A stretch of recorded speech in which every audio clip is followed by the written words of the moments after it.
Good morning. So we are doing the Bhagavad Gita. We were in chapter 6 and we will be today starting verse 42. But before I start the verse, I will give you a small idea about what we did in the last week.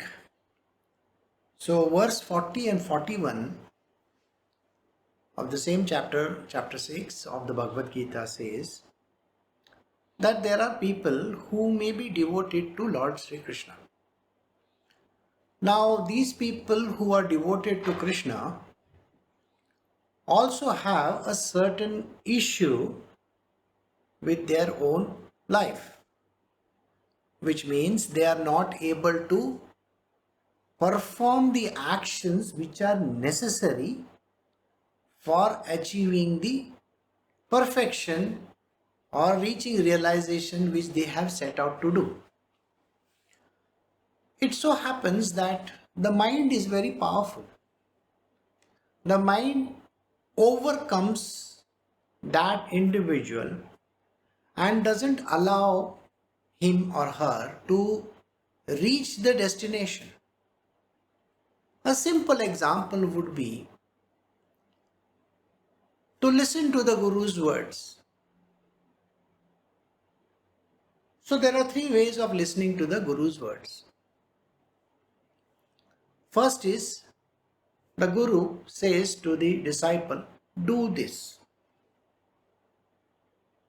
And the disciple says, okay, I will do it. After a few moments again, the Guru has to say the same thing over and then over and then over again. That person is so much lost in his own mind that is not able to overcome the mind and is not able to perform the task. This is the lowest level of a devotee or a disciple. Then we come to the second type. A second type is a person when he is told by his Gurudev, do this, and he does it. So he is called the middle kind, which means this individual is an average devotee. The first one was below average, the second one is an average devotee, a mediocre kind. The third one, which is the highest disciple or a devotee is a person who performs the action even before the words have come out of the Guru's mouth. That means the highest devotee is a person who anticipates the requirement of the master and performs the action. So this person could be called a sattvic kind of a person. The middle one would be called a rajasic and the third one they call tamasic. Now these individuals, while they are doing the devotional aspect or path, they are following the path, or they are following any other yogic path, falter. They get into trouble because of their mind, because of circumstances or whatever may be the case. They fall down, and when they fall down, they get into trouble. So in the last week we had discussed that any person who falls down, who has strayed from the yoga, he obtains a higher world. Now when we say a higher world, it means heavens of the demigods. The demigods are there. Brahmaji has his heaven, Indra has his heaven, Vishnu has his heaven, Vaikuntha, Shiva has his heaven, Kailasha. So this devotee is able to achieve that particular heaven. Then he stays there for a very, very long time. Because please understand, even in these heavens, there are people required. The souls are required over there. The spirit bodies are required over there to perform actions. You think the heavens are run just like that? Indradev will say, you do this. Get me my horse. Uchishrava, get me my elephant. So, I'm sure you understand. All these demigods, they require a lot of people, and that is the reason why you may have to stay there for many, many years. And then you will be born on the earth once again. So this is how it happens, and having resided there for innumerable years takes birth of pious and prosperous parents. Because the person has been good and because he has been a devotee of God, he doesn't fall down. He is born of a pious parents and they are prosperous. That is number one. Now we can come to the number two kind of a person. So we are doing Bhagavad Gita chapter 6 verse 42 today. Or if he is possessed of dispassion, then not attaining to those regions, he is born in a family of enlightened yogis. But such a birth in this world is very difficult to obtain. So, any person who is faltering, has fallen down, has created those errors, has done mistakes, he is not able to follow the path. Now, such a kind of a person who has not been absolutely disciplined and strict with his own self, such a kind of a person was given the first option of going and serving in the heavens. Now, instead of serving, it is said enjoying. But you understand what enjoyment means.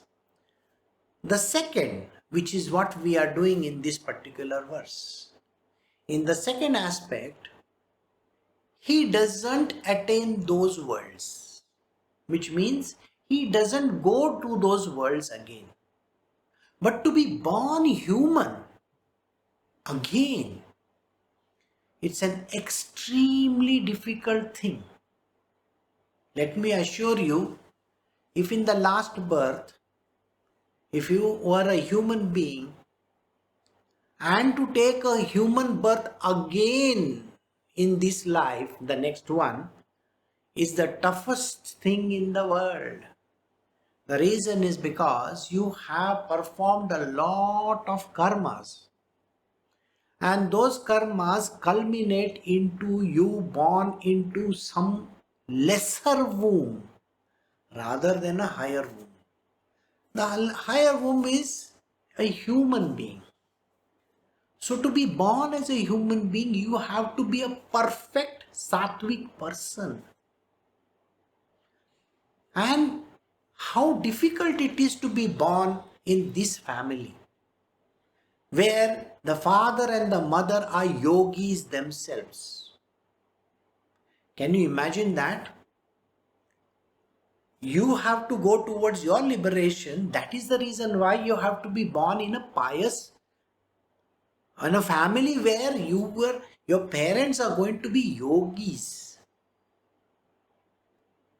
Can you imagine that kind of a birth? Now, since you have an understanding of the number of people that are there in India itself or the world, in 7 billion people, how many billion, million or hundreds or thousands will be there born in such kind of families? The answer is none. You can check out for yourself. If you feel that you were a sattvic being in your last life and you were born this time and you are alive and you are listening to my satsang, are both your parents yogis of the highest order? And the answer is no.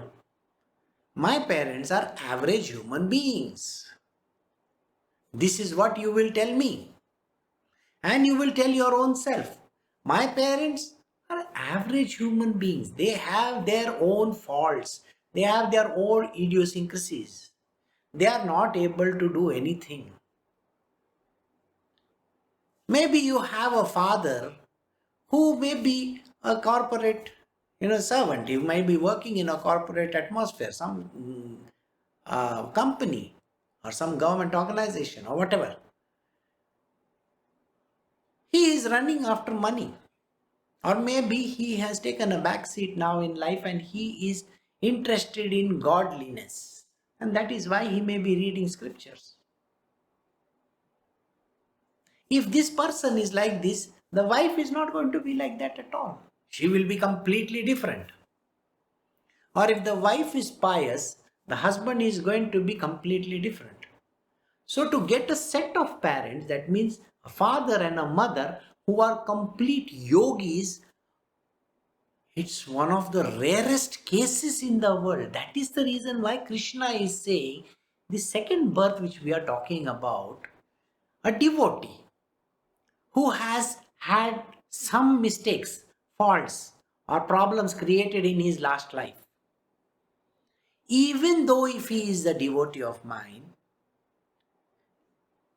first instance, he may be born in a family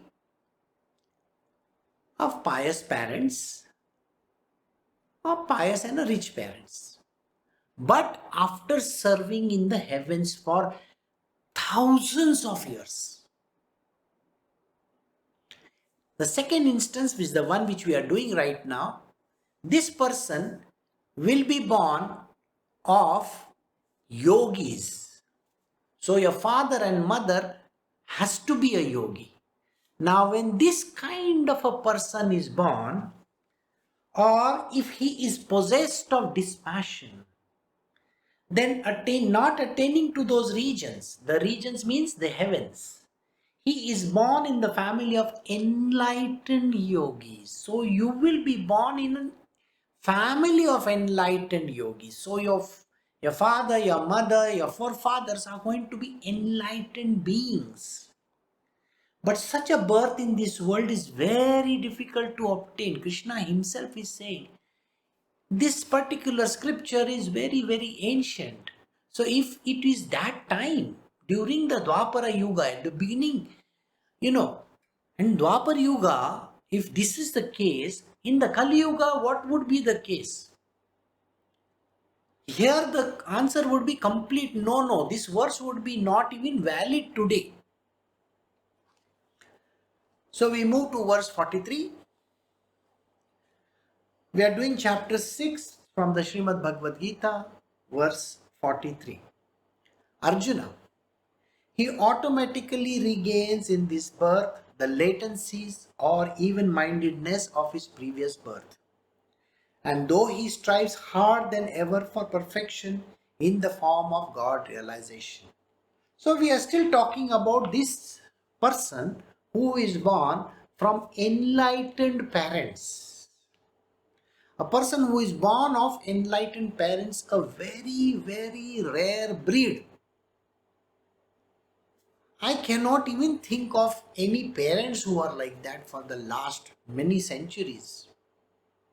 It is impossible to do that because I wouldn't be able to even pinpoint a person like that. To have parents who are sages themselves. The sages happened millions of years ago, maybe thousands of years ago. Today's day and age, there are no sages. So to have both the parents as sages and their forefathers as sages, it's difficult. So here Krishna is saying, let us say, assume that there is a person like that. He says to Arjuna, Arjuna, if he is there, he automatically attains the latencies of his last birth. So wherever he has faltered and done some mistake and fallen down and he has lost the path, he will be born at that particular point. He will be rejuvenated at that place. That means the knowledge up to that level will be suddenly opening up in this person. Imagine that. The Brahmanyana by itself opens up to the person like this. at the snap of a finger. This person doesn't have to stress himself because he is born of such highly spiritual, perfect person, that is the parents.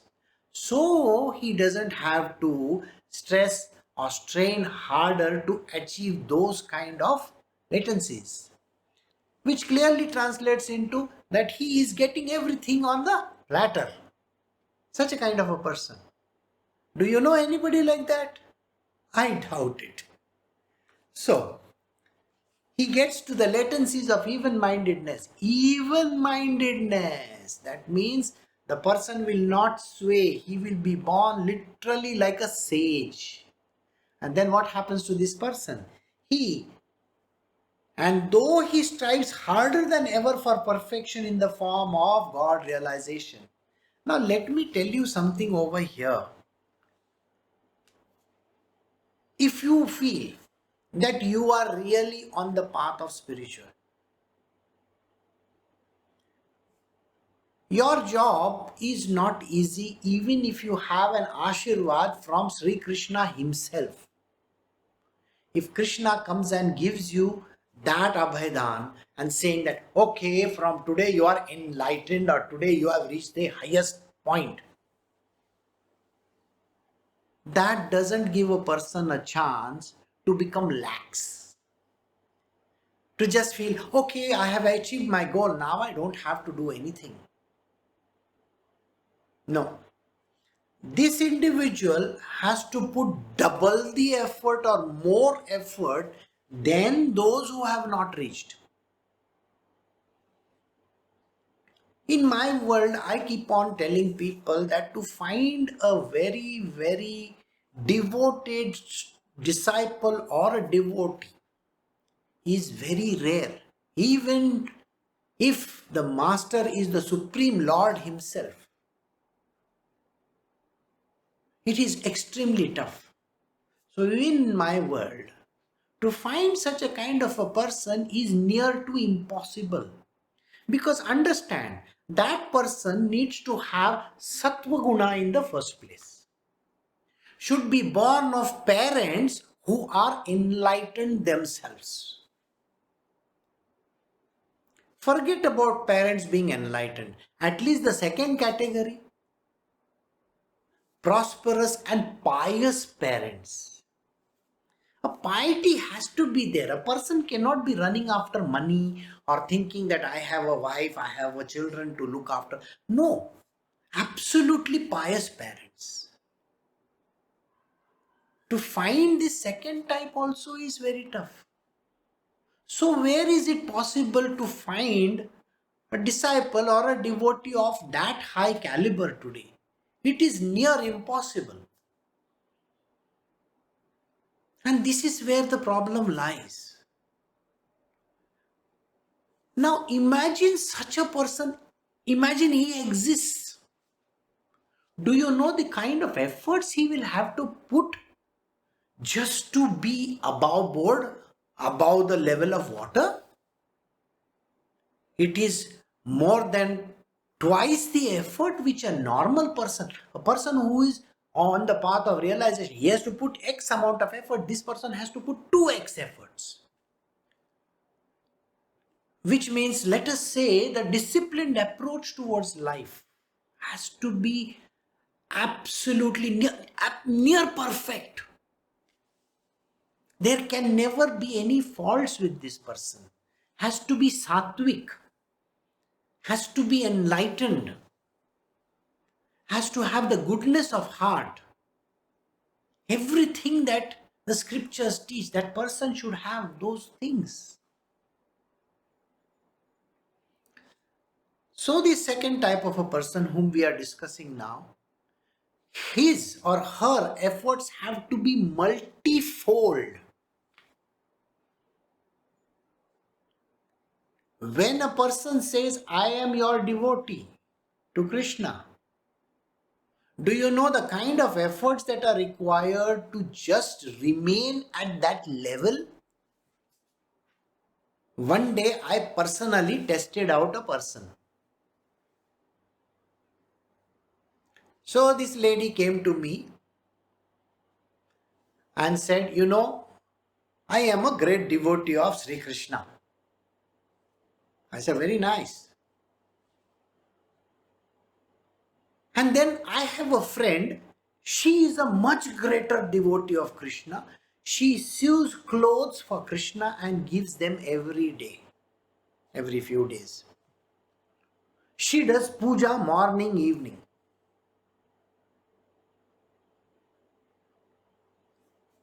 One of the greatest devotees. So I said, I don't think there are any such great devotees today. She says, no. When you meet her, you will come to know. So I was introduced as the guru, as the person who is the guru of that other individual. And when I met this person, she had so much of an arrogance that she is making clothes for an image, and she is one of the greatest devotees supposedly, that she literally was spewing arrogance, ego, anger from her body.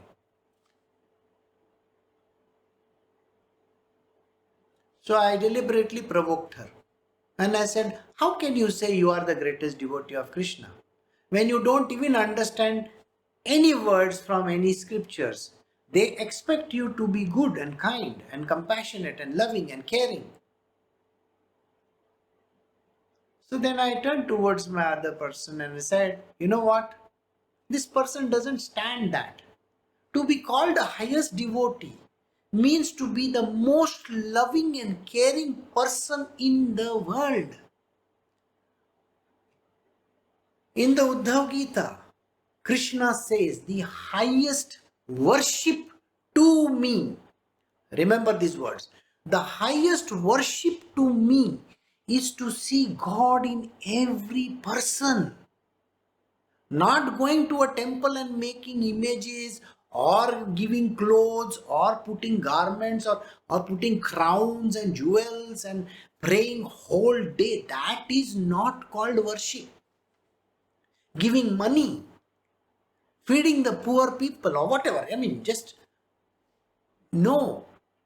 Can you see God in every person and be devoted to all these people and see with them the eyes of love? Every individual has to be seen with the same eyes.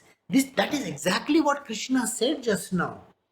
To be born in a family and have that idea that this whole world is like that. It is near impossible to get such a kind of a person. It's a challenge nowadays. We all, absolutely the whole world wants what is called as concessions. They will not perform the task. They won't even do. Calling themselves the highest devotee, this lady, though she called herself the highest devotee but couldn't see God in anybody else, her arrogance was pouring from her body. And that is not the way. So how would you worship Krishna? Krishna can be worshipped. The highest form of worship of Krishna is to see Krishna in all the people around you, including the animals, the birds, the trees. Everything is Krishna. That is the highest worship. And be devoted and loving to them. So we move to the next verse now. We are doing the Bhagavad Gita, chapter 6, verse 44. The other one, who takes birth in a rich family, though under the sway of his senses, feels drawn towards God by force of habit acquired in his previous birth. Nay, even the seeker of yoga transcends the fruit of action performed with some interested motive as laid down in the Vedas. Now, we were discussing two kinds of people. The first one is rejecting all the heavens. He is a very good person. He is a sattvic person of the highest order, but has defaulted in his life by doing something wrong. So such a person after death is born of enlightened parents and becomes an enlightened being faster because of his latencies from his last life. This story ends here. Now we take the second character, the second person.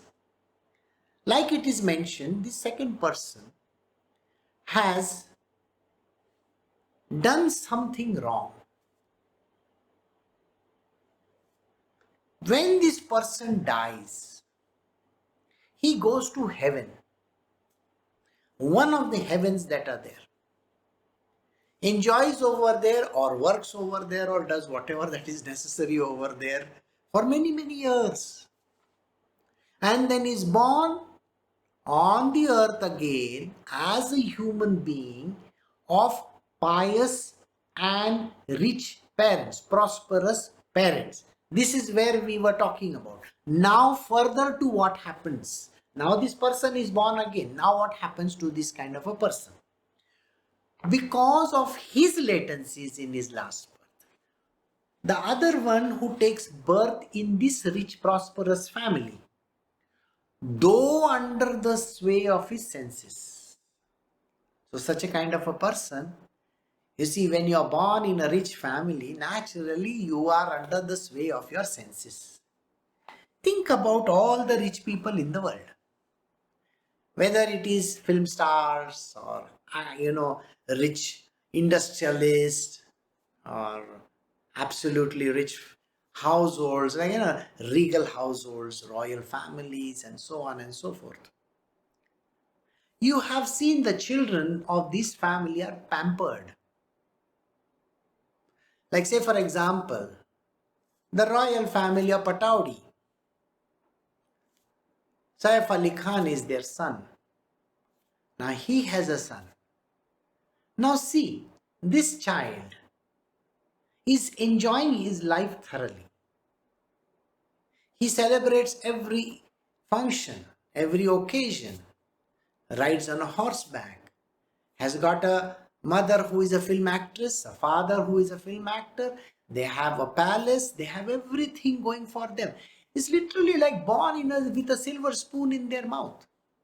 Or take example of children of Bill Gates. Naturally, they were born in a very, very rich household. These children will have a lot of comforts around them.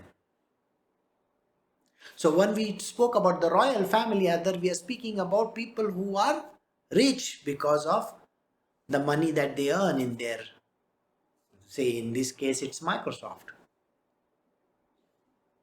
So when their families are so rich, naturally the children enjoy those things.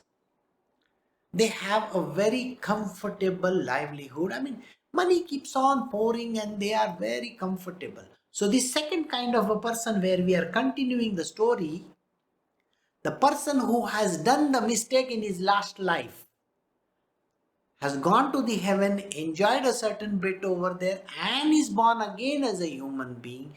This person is born of pious but rich, prosperous parents. I am not saying that these people are pious. I just gave an example of prosperity and the children how they enjoy. This example should not be mixed up with the spiritual one, because we don't know whether Bill Gates or even Saif Ali Khan or whoever are pious. I have no idea about them. But just was an example for prosperity. I just told you. So if we look at it, These parents are going to be pious in nature. They will be God loving. There will be constantly prayers and stuff like that going on in their household. But this kind of a person, and born of a prosperous family, a rich and a prosperous family, is going to have all the sensual objects around him. So even if he has this kind of a, if his senses are swayed, he feels drawn towards God by force of habit acquired in the previous birth. Even if there are sensual objects near him, even then, such a person will be drawn towards God. So he is pushed towards God in this life because of his latencies of his last birth. Because he was a very, very genuinely kind and a considerate person. He was sattvic in nature. So he can move towards God immediately without any delay. So he transcends the fruit of actions performed with some interested motive as laid down by the Vedas.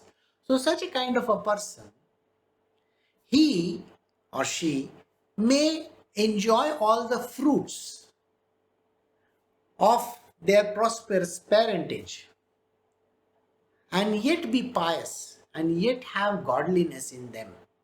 Now such a kind of person will enjoy his life and while enjoying his life move towards spirituality.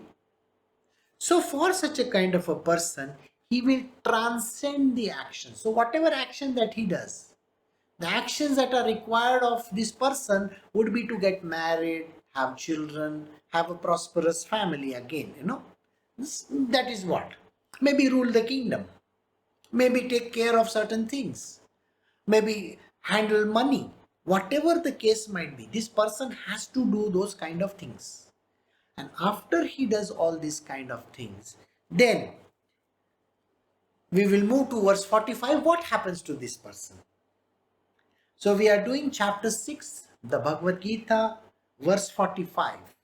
The yogi, however, who diligently takes up the practice, attains perfection in this very life with the help of latencies of many births, and being thoroughly purged of sin, forthwith reaches the supreme state.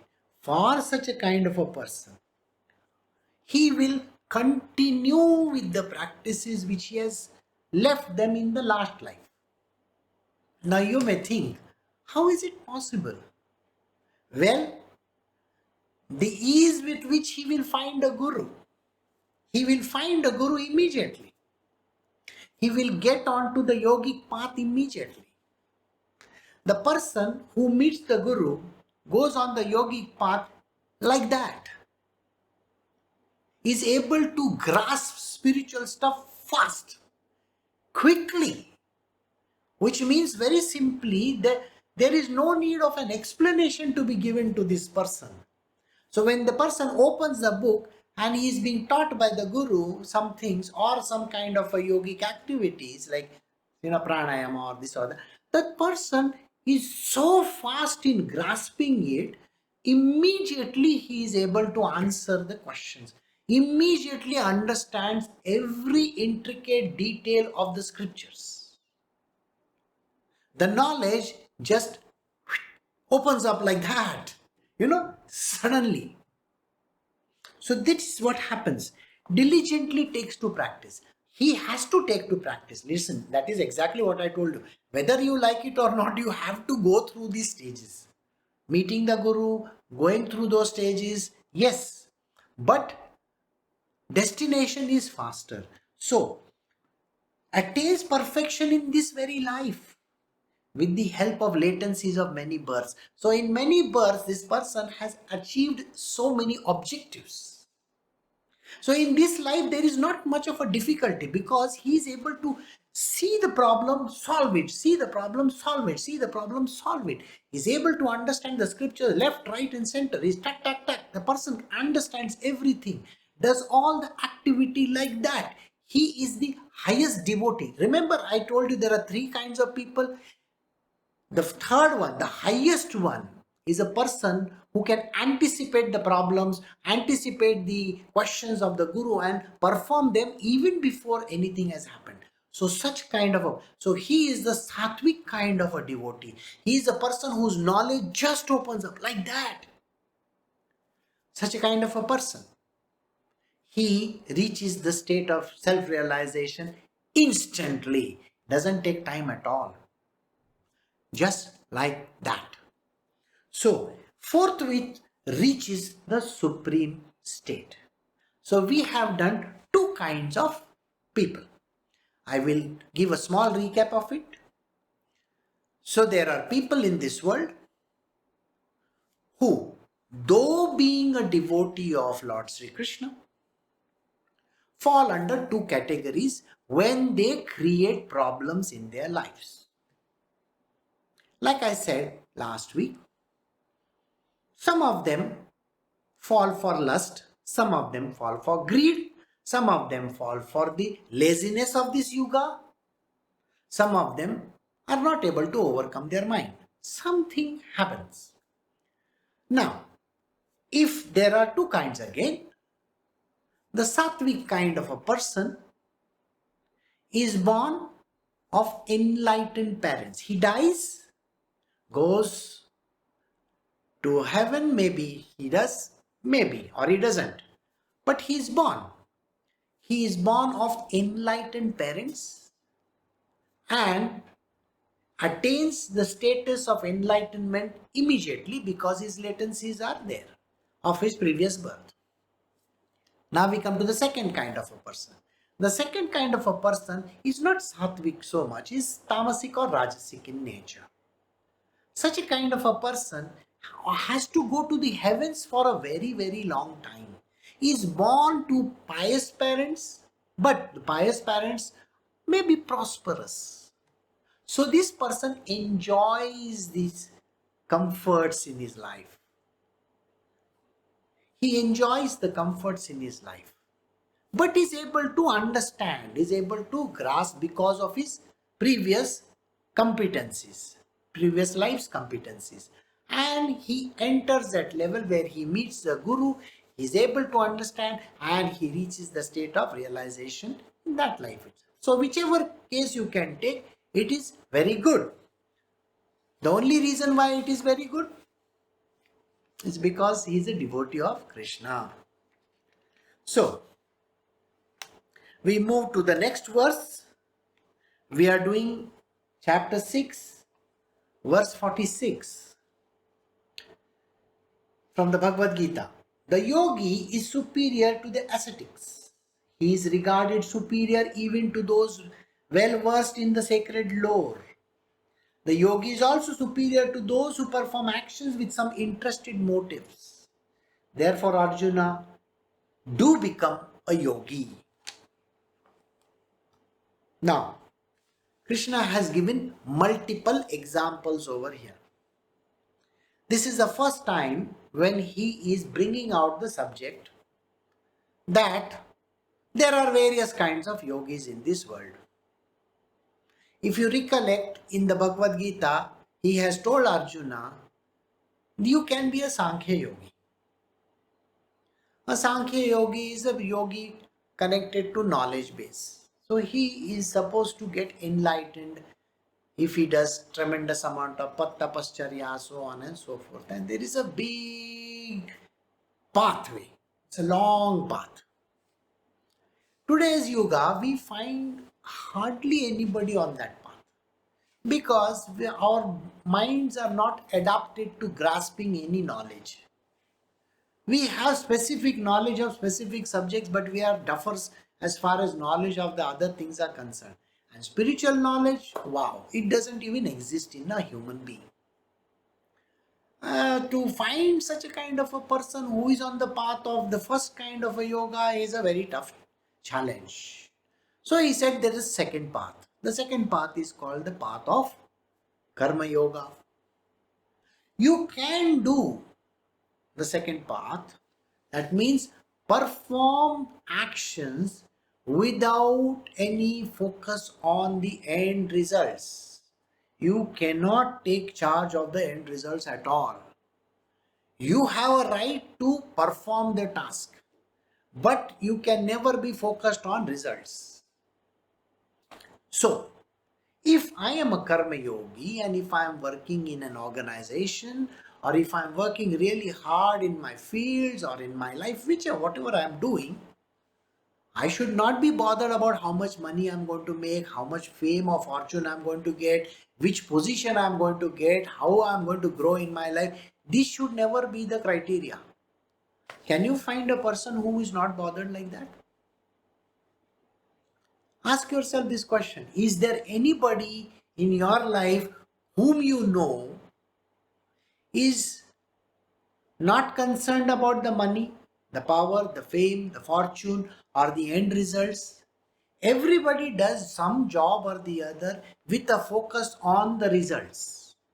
I am doing this job so that I can take care of my children and my family. Isn't that what people say? I need money to run my household. I have put so much of efforts, now I need to see some return on investments. So where can he be a karma yogi? Karma yoga is selfless service. Selfless service. When you do service, you should not be bothered about anything. Just keep on doing service, which means you cannot be tired. You cannot say, oh, I can't do this today because of this reason. No reasons. You can't give any reasons whatsoever.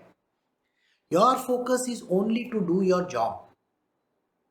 This is a karma yogi we were talking about. Now we had done these two paths, if you recollect. One was the Sankhya yoga, one was the karma yoga. Both are rejected by people because nobody on this planet Earth can have perfect knowledge or can be a perfect worker. Karma yogi. Can there be a karma yogi of that kind? Find out for yourself. Go search. Where can you find this person? It is near impossible. So the path that was left behind was called the Bhakti Marg. The Bhakti Marg is a path which is absolutely the easiest to achieve, provided. Now the provided comes. The provisions are there. You have to be dispassionate. Dispassionate means you cannot be attracted to any objects. You cannot say, I want this and I want that. I want perfection like that. I want to own a car. No. You have to be completely dispassionate in this world. You cannot even say that, oh, I want to have this kind of a house. I want to have this kind of a village. I want to be born in this place. I can be there. I can be that. I want a nice watch. There can be no passions. If you are working in some company somewhere or maybe an organization, you cannot even think in terms of, oh, I am doing this so that I can grow in my career. That is passion. Today's day and age, there are video companies, people in YouTube and this and that. They are putting in hard efforts. And they are saying, I want to be a superstar, on YouTube. I want to do this and I want to do that. They also have passion and ambition, isn't it? So no, the first word is called dispassion. You have to be completely dispassionate with everything. You cannot expect yourself to make money or become rich or all those kind of things. That should never be the motivation at all. Second one is called detachment. You cannot be attached to your family, friends, relatives, company, place. You cannot be attached to anything in this world. You cannot say that this is the only country where I will stay. I want to go to X country, become a citizen of that country and stay there. No. It may be an ideal location. You can't do that. You have to be detached from this. You can't say that I need so many millions in my bank account, then only I will become a sannyasi. You can't even say that. You have to be detached from the money. You cannot carry your parents with you. No, you cannot be so much involved with your own parents, your relatives, your wife, your husband, your children. The primary goal of devotion is to be single pointedly devoted to Krishna. Meanwhile, doing all the tasks that are necessary in the material world. But that should not give you an idea of, bothering about any person, your own kids for that matter. You should not be bothered, oh, what school they are going to go to, how they are going to cope up with their life, whether they are going to be happy, this, that. That's none of your concern. Because they are not your children, you should know that.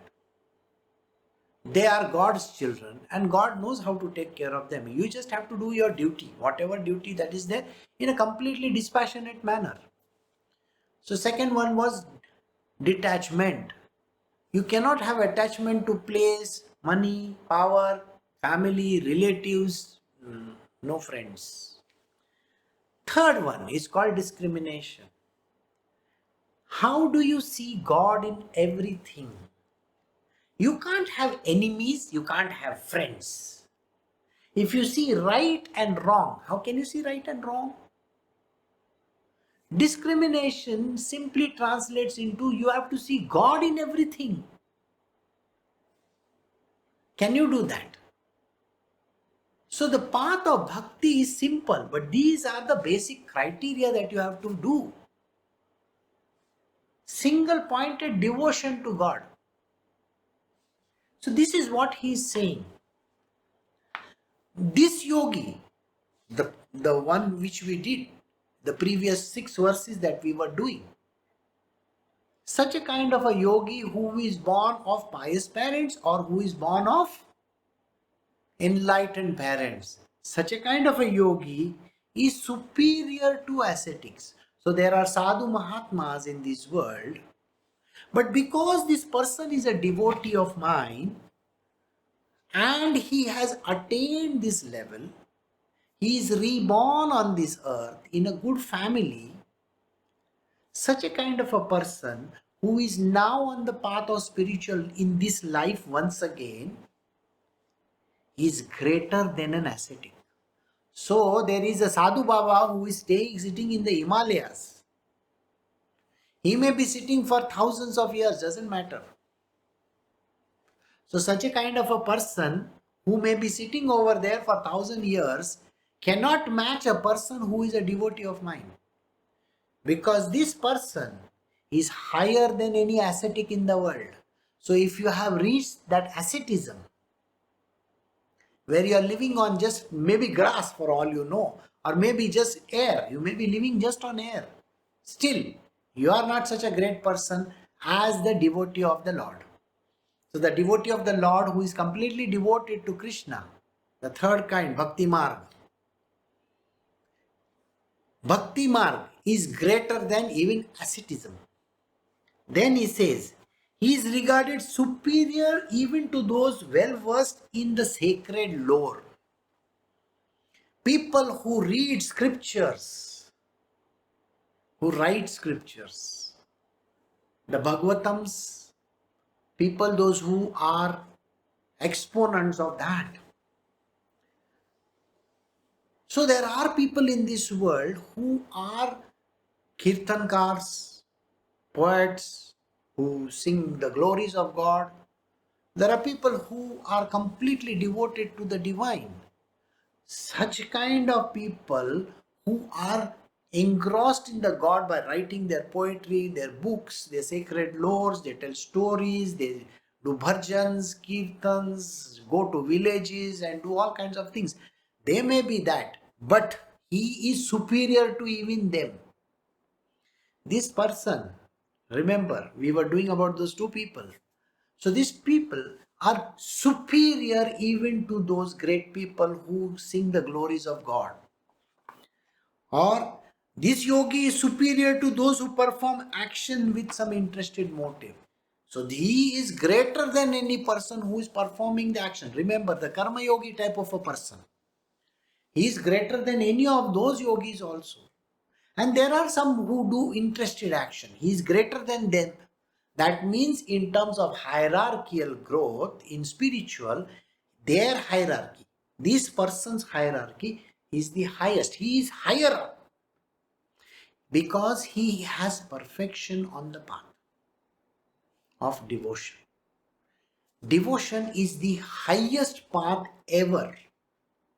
There is the 3 Ds are most important: dispassion, detachment, and discrimination. But to reach Krishna, first you have to go through those stages, because you might have fallen down in your last life, though you may be born of parents. So go and study your own parentage. Go and find out where, how, what is the need for being born in such a kind of a family. So whether this body of yours is actually ripe enough for becoming the highest devotee. Go and find out this answer. Go to the lineage, go to the story backwards. Find out whether your love for God is as high as any of these devotees. So there are 2 categories. Like I said, there will be pious parents but prosperous. Pious but prosperous. Second one is enlightened yogis. So 2 kind of parentage. So we are discussing that kind of a person. So in this life, if he has such kind of parentage and he is already on the path, he is already pushing himself towards the enlightenment, or might have reached the enlightenment. I told you he is supposed to do double the efforts also. It's not like simple enough.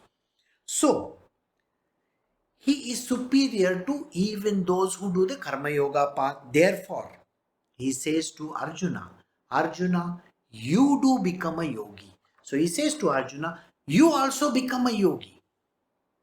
This yogi. Remember, his parentage is very high. His forefathers were already enlightened.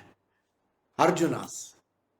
So he says, you can become this yogi. Instead of getting into all these nonsensical things, you can become a yogi.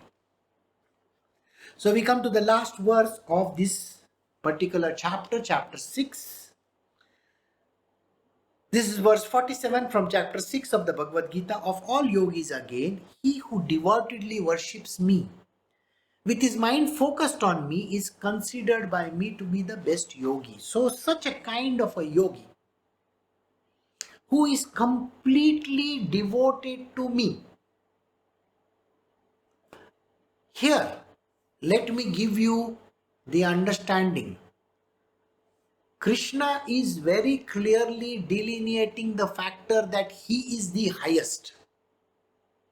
There can be no God whatsoever anywhere on this planet earth or in any scripture who can be higher than Krishna himself. This is the word of the Bhagavad Gita. This is the word of the Bhagavatam. This is the word from the Uddhav Gita. This is the word in all our scriptures. He says very clearly, this yogi has to be devoted single-mindedly towards me only. He cannot be devoted to any other person, anything, object or whatever. He knows that the highest point in spirituality is to worship this divine God. So such a kind of a yogi.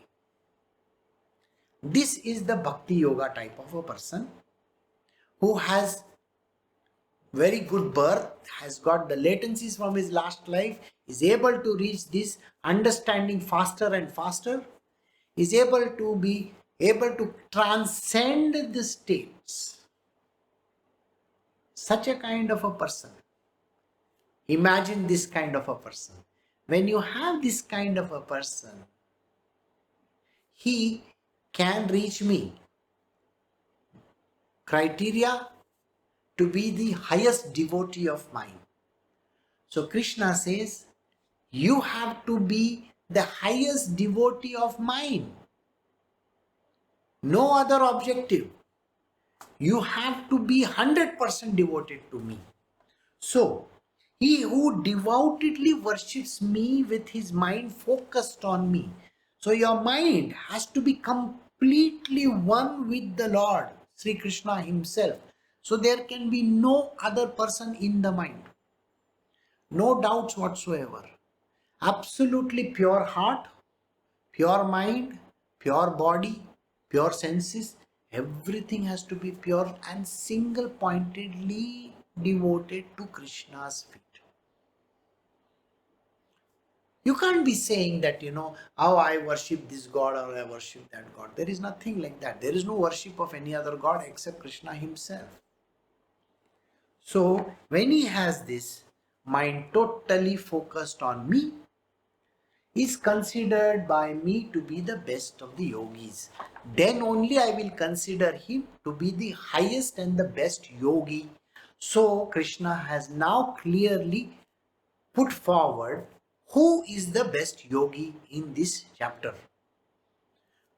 He has clearly come down from the pathways, different pathways, and he has said to Arjuna that people make mistakes. Yes, I accept that they make mistakes.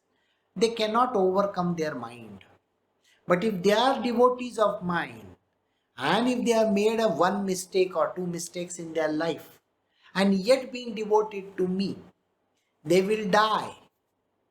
After they are died, after they have died in their last life, they will be born of number one, pious parents or prosperous parents. Prosperous parents, number one, or number two, enlightened parents, depending on the tendencies of that person in the previous life. So in the previous life, if he has followed a particularly strict path of sattva, then he will be born of enlightened parents. There he doesn't have to go to any heaven to enjoy himself. He will only go straight away to these parents. He will be born, and for him to reach the state of enlightenment is pretty fast because everything opens up at the snap. The second person finds it slightly difficult because he is born of pious parents, has got, though prosperity is there, so on and so forth, but a little bit of tough thing has to be gone through. Then, everybody, there can be no path greater than the Bhakti Marg. Because who can be the highest yogi? Not somebody who keeps on going and doing, all kinds of rituals and all those things. No, not at all. He says, higher than an ascetic is my yogi. This yogi who is devoted to me. Higher than any other kind of yogi that is prescribed in the scriptures. This yogi will come to me directly. Through which path? Through the path of single pointed devotion to me alone. There can be no two people in this. That means you can't be saying, I am going to pray to this God and then I am going to go towards Krishna. No way. Here in the last verse he says, he is the number one, the highest God Almighty himself. There is no greater God than Krishna himself. So, he who devotedly worships me with his mind, focused on me alone. You have to be absolutely focused on Krishna. He is considered the best amongst yogi. So, he is then considered the number one yogi of all times. So, in this way, he has been able to answer the questions of Arjuna, which Arjuna had created those, doubts, and he said, can you please tell me who is the highest of these yogis, which path is the right one, blah, blah, all those questions that he had asked, remember? So he has answered those questions. So we have come to the end of verse 47. This is the end of the chapter. So thus, in the Upanishads sung by the Lord, the science of Brahma, the scripture of yoga, the dialogue between Sri Krishna and Arjuna, ends the 6th chapter entitled The Yoga of Self-Control. So we have come to the end of this chapter and we will be starting chapter 7 the next time. I will see you all in the coming week and then we will address the next chapter. Take care. Have a great day. I'll see you all in the evening for last book. Bye.